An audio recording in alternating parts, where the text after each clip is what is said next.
Greetings, ChetFlux of ChetFlux News here with coverage of the 9th match of the Sparkman Yugitube Dueling Tourney, this time between CrossFlux and Rainnite Gaming. Before I cover the deets, let's first thank the sponsors of this event, Orica Shop, Top Sleeves TCG, Game Day Toys and Games, and Aster's World. Thanks also to Sparkman for organizing this event.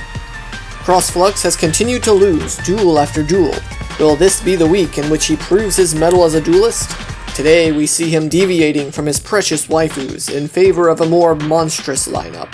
His so-called scrap pile will be sent in to do some dirty work. CrossFlux's foe, Rainnite, is bringing a deck of his own creation, his Crazy Eights. Will logical mechanics of machines be able to match the insanity of rank 8 spamming?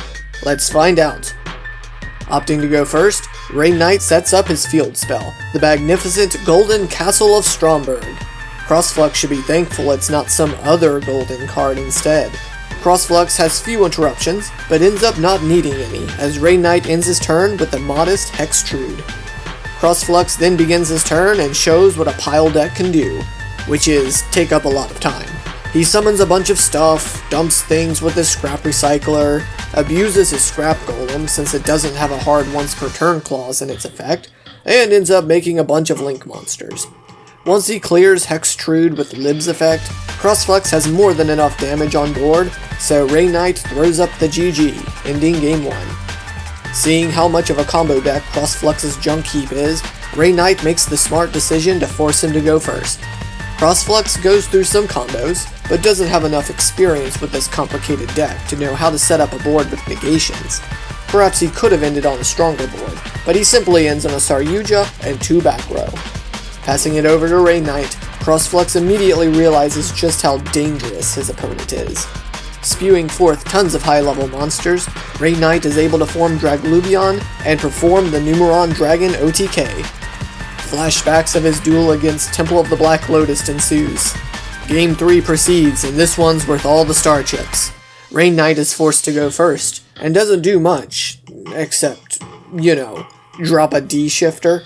This subtle hand trap is devastating to CrossFlux, as he can no longer fill his grave with those rusty machines.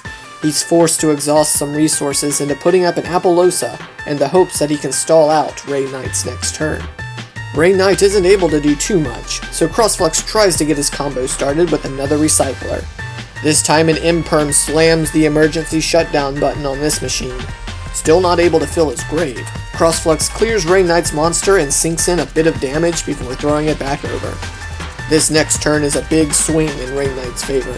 Giving CrossFlux a Kaiju and promptly bouncing it back with an Alpha allows him to go into the level 10 Sword Soul boss. This guy is beefy and will only get stronger as more things get banished. CrossFlux attempts to combat this by trying to match power with power. By his calculations, Machina Ruin Force would be able to crash with Chang'Ying, but he forgets that banishing machines to summon the Ruin Force gives Chang'Ying the slight edge in attack power. Not only that, but Chang'Ying is able to straight up banish Ruin Force upon summon, since cards were banished. CrossFlux got singular focused and made some mistakes. Although one can't fault him too much here. Chang'Ying is a problem that needed to be answered. Honestly, there wasn't much CrossFlux could do in this Game 3. D-Shifter was absolutely clutch, and Rainnite took perfect advantage of the situation when the time came to seal the duel. He proved to be the better duelist. Congrats to Rainnite, and good luck to you in the final round. As for CrossFlux, maybe you should just give up. It's clear that you don't have what it takes to win any more games. But that's just my 2 cents. Have a blessed day, and I'll see you next time for more ChetFlux news.